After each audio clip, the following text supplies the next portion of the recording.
और भारतीय जनता पार्टी जो हिंदुस्तान की ही नहीं, विश्व की सबसे बड़ी राजनीतिक पार्टी है। और मैं प्रेस के दोस्तों से भी कहना चाहता हूं, प्रेस के दोस्तों से हमारी कोई भी बात गलत हो, कोई भी बात झूठ हो, आप उसे अखबार के पन्नों पर लिख देना। यदि हमारी गलती होगी तो मैं क्षमा मांग लूंगा।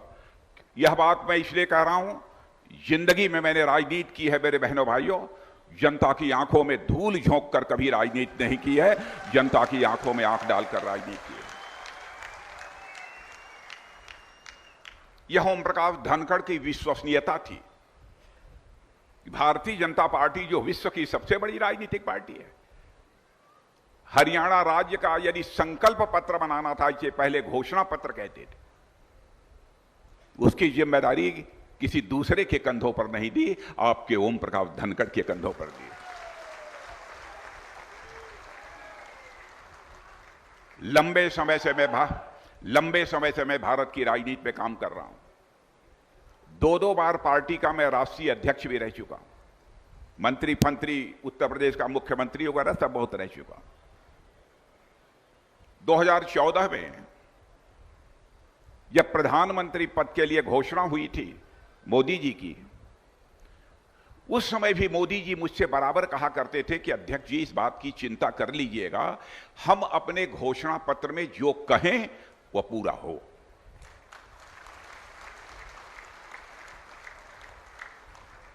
उनका मेरे ऊपर भरोसा था, विश्वास था। 2019 में मैं भारत का गृह मंत्री था। उस समय भी जब घोषणा पत्र बनाने की बात आई तो मोदी जी ने कहा, राजनाथ जी आप ही घोषणा पत्र बनवाइए, आप ही के ऊपर यह जिम्मेदारी है, क्योंकि मैं जानता हूं कि यदि घोषणा पत्र आप बनाएंगे तो जो कहेंगे वही होगा।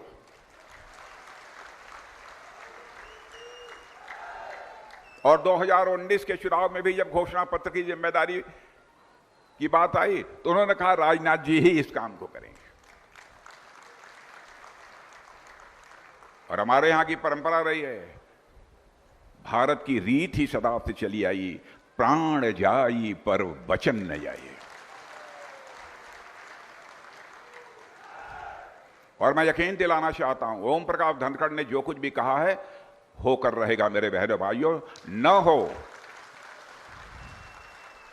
हो तो यहां के लोगों से मैं कहना चाहता हूं, दिल्ली दूर नहीं है, हरियाणा के लोग बड़ी संख्या में बराबर मुझसे मिलते रहते हैं, आप मुझसे मिलकर उसकी शिकायत कर सकते हैं। हरियाणा की धरती का जहां तक सवाल है, यह किसानों की धरती है, जवानों की धरती है।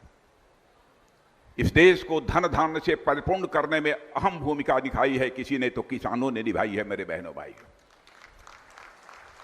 भारत की सीमाओं की रक्षा का जहां तक प्रश्न है, मैं जानता हूं हिंदुस्तान के हर राज्य से नौजवान सेना में भर्ती होकर भारत की सीमाओं की सुरक्षा करते हैं, लेकिन हरियाणा राज्य एक हिंदुस्तान का एक ऐसा राज्य है कि सर्वाधिक योगदान सेना की भर्ती में यदि कोई देता है तो हरियाणा की धरती देती है।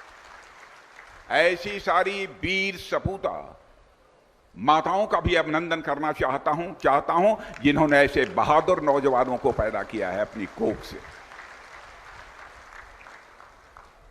बहनों भाइयों, हरियाणा का जहां तक प्रश्न है, हरियाणा के लोग देश और हित के लिए संघर्ष करना जानते हैं और आदिकाल से लगातार यह संघर्ष करते चले आए हैं।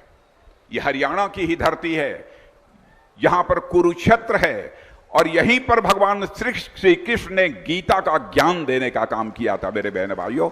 एक यह ऐसी धरती है। आज इसीलिए मैं आप लोगों से कहने आया हूं कि आपने यहां पर पिछले 10 वर्षों में लगातार भारतीय जनता पार्टी की सरकार को काम करते हुए देखा है। यहां पर मनोहर लाल जी खट्टर हमारे मुख्यमंत्री थे, बाद में उनको केंद्र में जब लेने का फैसला हुआ तब नायब सिंह जी सैनी के ऊपर यह जिम्मेदारी सौंपी गई।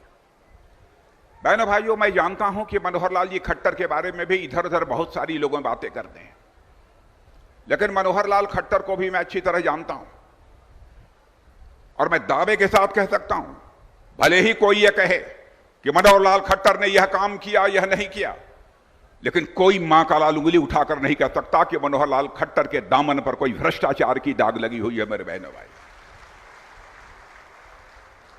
और मैं नायब सिंह सैनी के बारे में भी कहना चाहता, हम लोग बराबर सजग रहते हैं, सावधान रहते हैं कि ऐसे कार्यकर्ताओं का चयन किया जाना चाहिए जिनको जिम्मेदारी देनी है, ताकि उनके दामन के ऊपर कोई दाग न लगा हो। इस बात की हम लोग बराबर चिंता करते हैं। आज ये चुनाव है, मैं आपसे कहना चाहता हूं, आपका बगल का राज्य हिमाचल है, उस हिमाचल राज्य को आप देखिए।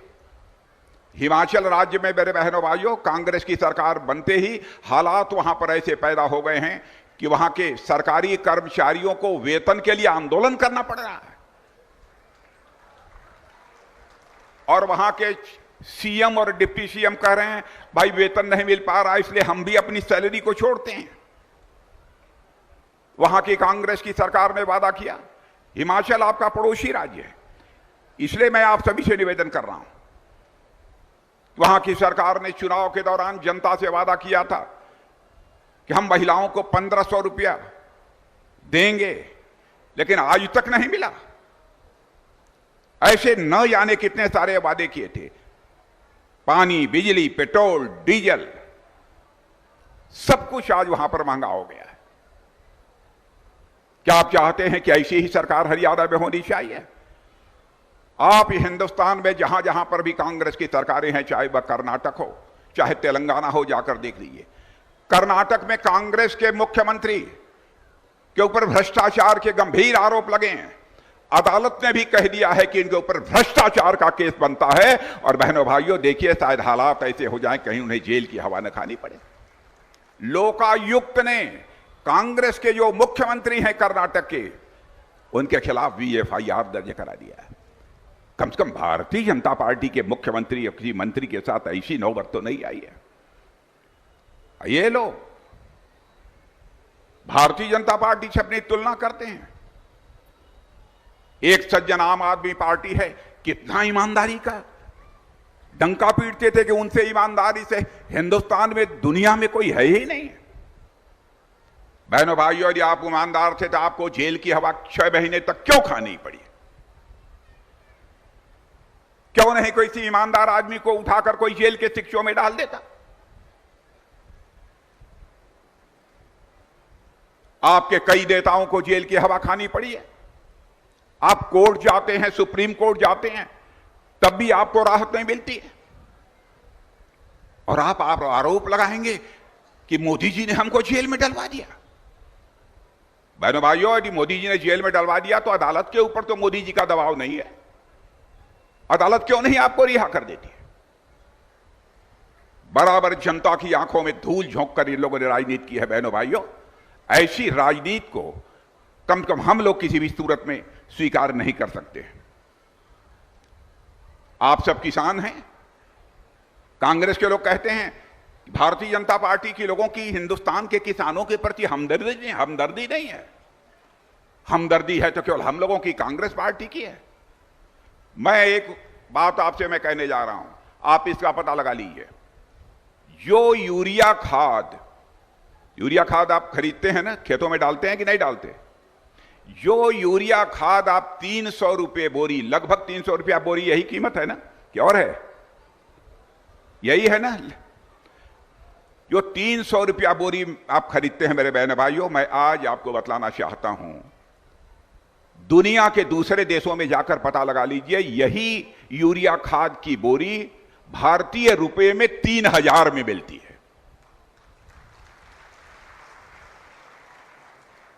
यदि हमारी बात गलत हो तो क्यों नहीं लोग काटते?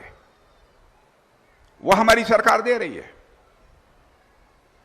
मिनिमम सपोर्ट प्राइस एमएसपी पर धान, गेहूं, यह सब खरीदने का काम हमारी यहां की भाजपा की सरकार ने 24 फसलों की खरीद एमएसपी पर की है। हिंदुस्तान के किस राज्य ने की है एमएसपी पर? आरोप लगाने के लिए कोई चाहे किसी के ऊपर कुछ भी आरोप लगा दे। हम लोगों ने जो कुछ भी कहा है बहनों भाइयों, अक्षरशः इसका पालन किया है। कांग्रेस कभी कहती है कभी जाति पात की बात उठा देगी, कभी अगड़े पिछड़े की बात उठा देगी, कभी दलित की बात बिठा देगी और कहते हैं भारतीय जनता पार्टी दलित विरोधी है। बहनों भाइयों, मैं कहना चाहता हूं, दलित विरोधी यदि कोई है तो कांग्रेस पार्टी है। आपने देखा उन्हीं की कांग्रेस पार्टी की एक बहन ने, जो नेता है, कद्दावर नेता है यहां की, उनके बगावत करने की नौबत आ गई। क्यों ऐसे हालात हुए? क्यों हालात इसलिए पैदा हुए क्योंकि मेरे बहनों भाइयों, चाहे केंद्र हो चाहे कई राज्य हो, वहां मुख्यमंत्री यदि कोई बनेगा तो एक ही परिवार का बनेगा, जिसे फर्स्ट फैमिली कहते हैं बहनों भाइयों, और कोई दूसरा वहां मुख्यमंत्री नहीं बन सकता। क्या हिंदुस्तान के किसी राज्य में जहां भारतीय जनता पार्टी की सरकार है, कोई यह कह सकता है कि यह फला परिवार है, यदि मुख्यमंत्री बनेगा तो केवल इसी परिवार का बनेगा?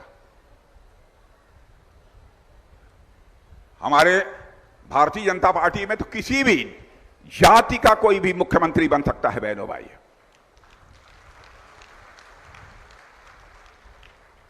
और आपने देखा होगा कि हम लोगों ने जो कुछ भी कहा है बहने भाइयों, अक्षर से उसका पालन किया है, और इस सच्चाई को कोई नकार नहीं सकता। मैं जानता हूं इस क्षेत्र के बहुत सारे लोग दुनिया के दूसरे देशों में रहते हैं, आप उनसे बात कर लीजिएगा। 10 वर्षों में जब से मोदी जी ने शासन की बागडोर संभाली है, भारत का कद अंतर्राष्ट्रीय जगत में कितना ऊंचा हुआ है। पहले भारत दुनिया के मंचों पर कुछ बोलता था तो भारत की बातों को जिस गंभीरता पूर्वक लिया जाना चाहिए नहीं लिया जाता था, लेकिन आज भारत दुनिया के मंचों पर कुछ बोलता है तो मेरे बहनों भाइयों, सारी दुनिया कान खोलकर सुनती है भारत बोल क्या रहा है। यह भारत की हैसियत बनी है। धन दौलत के मामले में मैं आपको बतलाना चाहता हूं, अर्थव्यवस्था के आकार के मामले में 2014 में जब कांग्रेस की सरकार थी तो 2014 में हमारा भारत धन दौलत के मामले में, यानी अर्थव्यवस्था के आकार, अंग्रेजी में से इकोनॉमी की साइज कहते हैं, उस मामले में दुनिया के देशों में 11वें स्थान पर खड़ा था। आज आपको जानकर खुशी होगी, भारत ने इतनी तेजी के साथ प्रगति की है मेरे बहनों भाइयों, यही हमारा भारत जो 2014 में दुनिया के देशों में धन दौलत के मामले में 11वें स्थान पर खड़ा था, वह जंप लेकर आज 5वें स्थान पर पहुंच गया है। मैं नहीं कह रहा हूं, सारे दुनिया के लोग, सारे बड़े बड़े अर्थशास्त्री, सारी बड़ी बड़ी फाइनेंशियल फर्म्स, वित्तीय संस्थाएं इस बात का दावा कर रही हैं कि भारत में जितनी तेजी के साथ आर्थिक प्रगति हो रही है, अब इस सच्चाई को नकारा नहीं जा सकता। आज के 2.5 साल बाद 2027 प्रारंभ होते होते धन दौलत के मामले में भारत दुनिया के 3 देशों में आकर खड़ा हो जाएगा। एक अमेरिका होगा,